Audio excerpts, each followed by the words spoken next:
La presentación se llama Evaluación crítica e ideas fuerza para la reflexión sobre la orientación de los programas de control de brucelosis bovina en Colombia.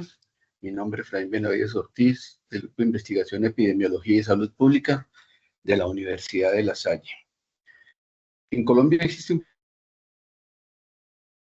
programa de brucelosis desde 1949 y actualmente uno de las problemáticas es que el avance del programa se han tomado con base en resoluciones de la autoridad sanitaria. La pregunta es, ¿existe algún tipo de evaluación de seguimiento y avance del programa? La vacunación masiva de terceras se ha logrado en Colombia de acuerdo a la resolución 700 del 2002 y confirmada por la resolución 119 del 2004 del ICA. Y esto patrocinado por el Fondo Nacional del Ganado. Y la pregunta es,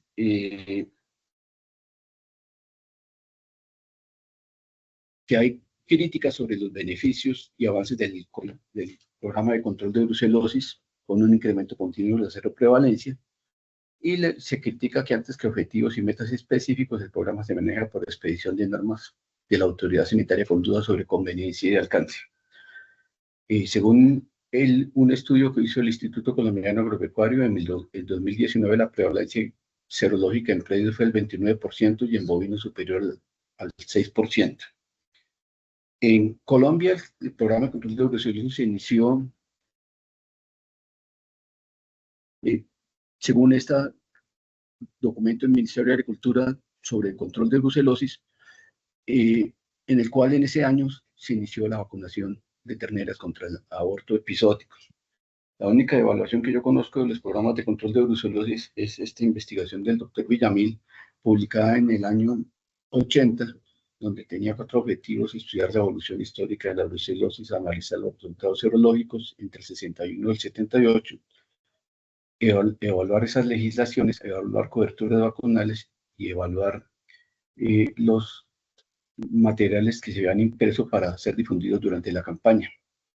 Estos son el comportamiento serológico, no digo prevalencia, que básicamente la metodología de recolección de los muestras no es completa, pero sí se nota una disminución en la prevalencia hasta 7.2 en las positividades, hasta 7.2 en el 78, y estas son las coberturas vacunales en esa primera evaluación, donde se ve que el número de terneras vacunales no superaba terneras vacunadas no superaba las 500.000, pero sí era importante.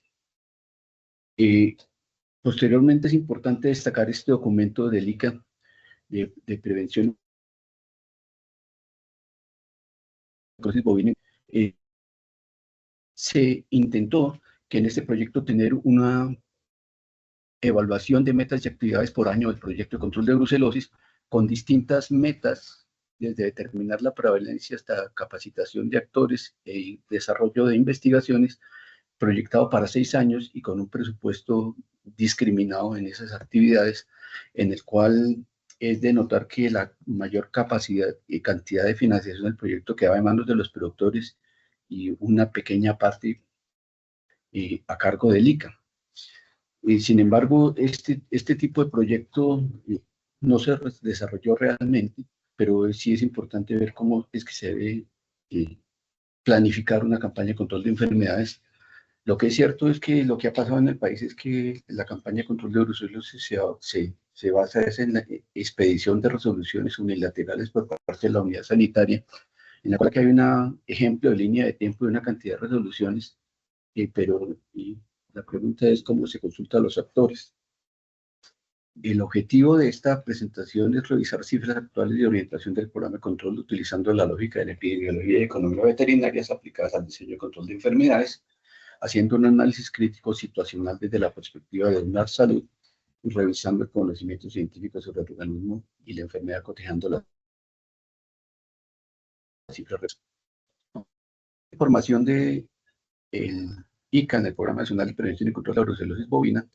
Desde 2016 se venía notando un incremento de las notificaciones de casos de alteraciones, de notificaciones asociadas posiblemente con brucelosis, o sea, cuadros reproductivos de 2016 a 2023, Y este es el estudio de prevalencia que desarrolló el ICA en 2019, 1.164 predios y 7.169 animales. En cada predio se muestraba mínimo 7 animales escogidos aleatoriamente de la población total y utilizó la fluorescencia polarizada y la prueba confirmatoria lisa competitiva. Y estos son los resultados: la prevalencia individual cercana al 6% y la prevalencia estimada por predios 25.2%. Y el ICA lo catalogó como de zonas de media prevalencia y zonas de alta prevalencia. La pregunta es cómo se hace esa interpretación epidemiológica, en la cual habría que hacerla basados en las cifras de sensibilidad y especificidad reportadas para las pruebas, preguntando si existen datos nacionales de cuáles son las sensibilidades y especificidades en los laboratorios nacionales para estas pruebas. Y ahora pasamos a la fisiología y formas de transmisión de la brucelosis bovina, en la cual tenemos que recordar que Brucella abortus son focobacilos intracelulares facultativos de las alfa-proteobacterias, y que todos los miembros del género Brucella están estrechamente relacionados y se conocen 6 especies principales, aclarando que existen cepas rugosas y cepas lisas, las cuales se diferencian en las características de su pared celular, por lo cual no todas las pruebas de diagnóstico sirven para todas las especies reconocidas, siendo las más importantes Abortus melitensis y Twist. Y de otro lado, es importante recordar la ocurrencia clínica de la brucelosis bovina. Esto según un documento de la Universidad de Iowa en 2009, en el cual el aborto contagioso de enfermedad de Van puede producir abortos inordinatos entre 2 y 5 semanas después de la infección, con pérdidas reproductivas que ocurren en la segunda mitad de la gestación, y los huéspedes de mantenimiento son los bóvidos, inclusive bovinos y búfalos de agua y otros bóvidos. Y la transmisión ocurre por contacto con la placenta, el feto, los líquidos fetales y descargas vaginales de los animales que se encuentran en estado infeccioso después de un aborto o parto a término. Y aclarando que la liberación del organismo de leche puede ser intermitente y prolongado permanente, y muchas vacas infectadas se convierten en portadoras crónicas, y que la infección de los animales por Brucella abortus se produce a través de la ingestión por las membranas mucosas. Es importante recordar las lesiones que se asocian con el aborto infeccioso, que tienen que ver con las carúnculas, en la cual lo importante ante las altas prevalencias serológicas reportadas es preguntarle a nuestros productores qué tanto de estas lesiones se están viendo en campo. Lo mismo algunas lesiones articulares de abscesos, como en la médula espinal.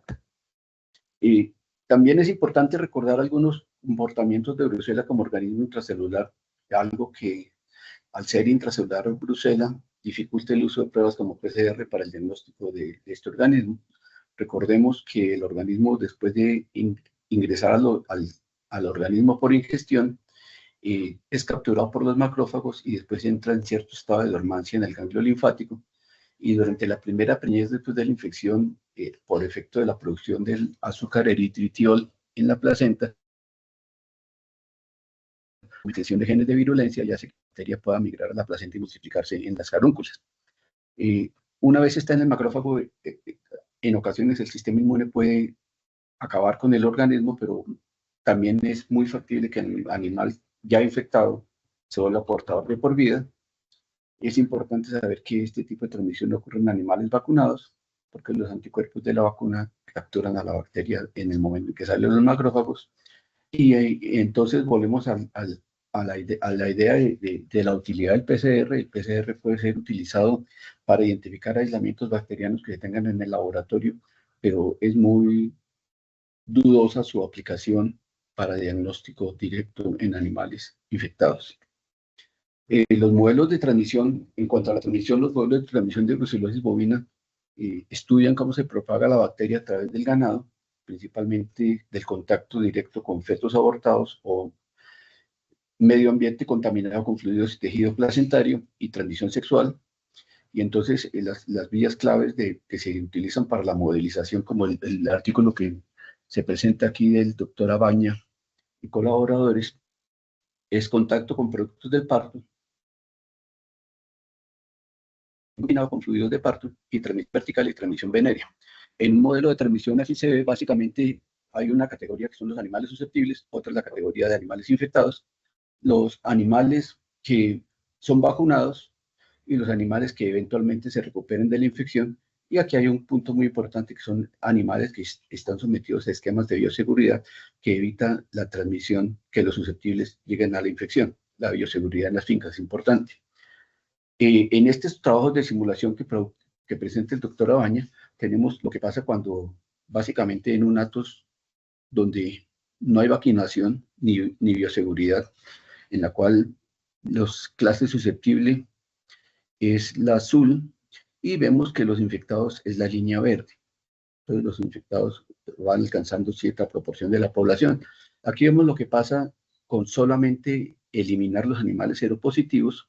El grupo de susceptibles sigue siendo alto y la infección pues se va disminuyendo a medida que se eliminan los animales positivos por sacrificio.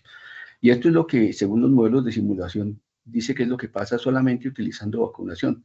Al utilizar la vacunación, los animales susceptibles disminuyen de manera marcada y los animales vacunados aseguran que la transmisión no se efectúe en los animales. O sea, la vacunación y mantendría la diferencia por debajo de los niveles importantes de infección. En Colombia, como decía, desde el 2003 se ha venido realizando vacunación de terneras. Estos son los porcentajes de vacunación relacionados con reportados por el ICA, siempre superiores al 90% de vacunación. Aquí se ve la cobertura vacunal desde el año 2010 y desde el año 2011 siempre ha estado superior al 90%. Entonces, la pregunta es cómo interpretar las cifras de seroprevalencia que se reportan por parte de la autoridad sanitaria. Es imprescindible recordar que un resultado serológico positivo no es evidencia inequívoca de infección y que existen reacciones cruzadas con otros organismos y la posibilidad de existencia de falsos positivos. Por lo tanto, es necesario que se realicen aislamientos bacterianos para confirmar el diagnóstico de infección por brucela, que digamos es nuestro punto crítico en este momento. ¿Cuáles pudieran ser unas posibles explicaciones a las altas prevalencias serológicas encontradas? Un posible cambio en los puntos de corte en las pruebas cuantitativas, y lo cual está relacionado con cambios en los proveedores de reactivos o un intento por mejorar la sensibilidad o especificidad de las pruebas. La vacunación de terneras con cepa 19 en edades inapropiadas, eso quiere decir por encima de los 8 meses o 9 meses de edad. La doble vacunación en terneras, dado que los ciclos de vacunación contra fiebre aftosa se realizan 2 veces al año, es factible que los vacunadores se confundan y en 2 ciclos diferentes vacunen la misma ternera antes de que cumpla los 12 meses de edad, o a veces un poquito más de los doble meses de edad cuando no hay registro de edad de las terneras. Si lo que se encuentra fuera realmente infección, pudiera tratarse de recirculación de animales positivos a otras fincas. Y la pregunta es si existe evidencia clínica de abortos o alteraciones reproductivas y de alta circulación del organismo entre los animales y las fincas. Y otra pregunta relacionada con una salud es, ¿existe una evidencia de riesgo incrementado en salud pública? Y la pregunta también es, ¿cómo explicar la seropositividad en actos cerrados que llevan muchos años sin ingresar animales, utilizando esquemas de bioseguridad? Entonces, es importante que se piense en el rediseño de un programa de control de brucelosis en Colombia, indicando que el rediseño debe partir de un diálogo amplio desde la perspectiva de una salud con diversos actores con intereses en el tema, que antes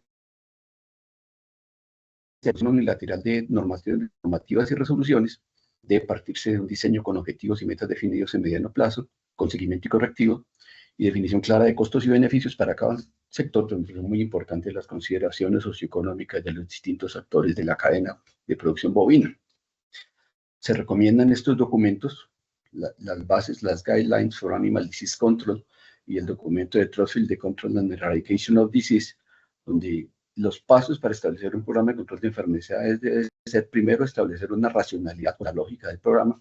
Segundo, establecer metas y objetivos, programar y planear, incluido el presupuesto, implementarlo y hacer monitoreo continuo, evaluando y revisando.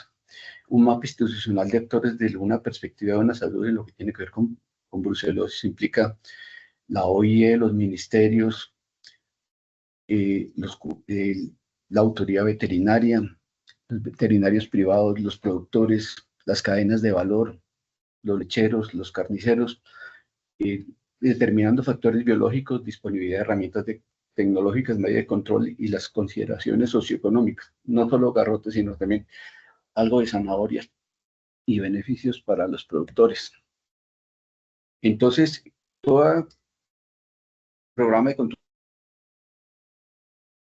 de costos y beneficios son diferidos en escala temporal y es importante definir cómo esos costos y beneficios se distribuyen entre los actores de la cadena de valor agropecuaria de producción de carne y leche, involucrando al sector privado en esta toma de decisiones.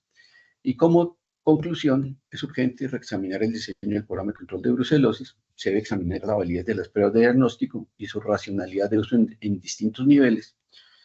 Es importante que el país pueda contar con instalaciones y personal entrenado para realizar aislamiento y identificación de cepas de brucela en Colombia, contar con la asistencia del laboratorio de referencia internacional, posiblemente hacer una prueba tipo anillo para evaluar de manera doble ciego sueros que tengan resultado de los laboratorios colombianos en un laboratorio internacional y que el laboratorio internacional mande sueros para que aquí se pidan los resultados y comparar los resultados. Y se debe evitar el manejo del programa de control con base en resoluciones. Se debe diseñar un plan formal con dolientes, presupuesto, costos y beneficios claramente determinados. Muchas gracias. Si tienen comentarios pueden escribir al correo electrónico, muy formales.